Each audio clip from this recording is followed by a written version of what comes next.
let's just recap quickly what we've done.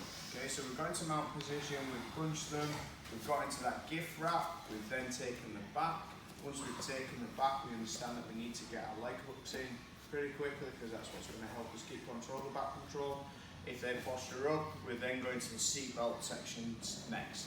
Okay, we've already started kind of thinking about how do we maintain back control. So we maintain back control by keeping our chest attached to their back. Okay, and there's a percentage. What was really good to see was people, as they rolled and went up to the knees, started adjusting the hips. So if it started sliding off to the side a little bit, people started adjusting the hips so that it was you was parallel.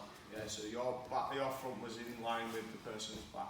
So let's start having a look at some attacks now. Okay, we're gonna go in this position to learn and just practice. So it's that part of the thing that we. Hoops upside your head. Yeah, come on, mate. There we go. Okay, so in this position, clearly there's one hand that is I'm more focused on, which is the top hand. Okay, so we're going to look at the attack, but as we kind of go through the attack, we pretty much learn the defense straight away. Okay, so as soon as I get into this position, I'm trying to keep control of the top arm. The bottom arm does nothing. Okay, it's not going to help you get out of this position at all.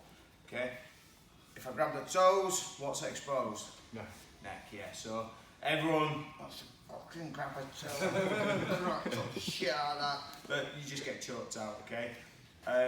Unlike submissions where it's a joint lock or it's doing something to the muscle, you can't resist a choke. If a choke's in, you go to sleep at some point. And the reason a choke works is we've got two carotid arteries here. Okay, Jay's going to wrap his arm around my throat, blocking the carotid arteries. Okay, just go through. Blocking the carotid arteries and then squeezing, so he's stopping the blood flow going to my brain. Okay, that's why it's working. So we have to tap early. All right. A couple of things happen when you get choked. All right, it's uncomfortable. One. So you're stopping the blood flow into the brain, which means eventually you pass out. Okay. So with a blood choke, there's no more oxygen being delivered to your brain, so you black out.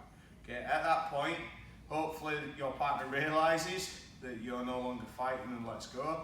If not, potentially you piss your pants, potentially shit your pants, okay, potentially you die. Okay, so that's the order of a kind of choking. So if you piss or crap your pants, you clean my mat. If you die, we'll put you in the back stairwell, okay? Put you in the dance area, and then they can deal with it. We'll dress you up as a little dancer or something. Nice. I've got a tutu on. Okay. So, as an attack, first of all, let's look at what Jay's trying to do. Okay. So it's much easier to attack someone if you can get rid of one of these hands. Okay. So Jay's going to come over the top of with his bottom hand to control the wrist. Yeah. And as soon as he does that, he's going to then take this hand to the opposite shoulder. So he goes over and through and over to the opposite shoulder. So it's going to be hard to choke me, but it's not a great position for me. I'm going to try and dig these arms out and do this kind of stuff. Okay? So again, seatbelt, trap defend, traps one hand, and then goes over to the opposite shoulder. And then switch sides. So let's get used to doing both sides. So again, traps a hand, over to the opposite shoulder and wrap round. Okay, so let's just get that first of all. All right, 1, 2, 3.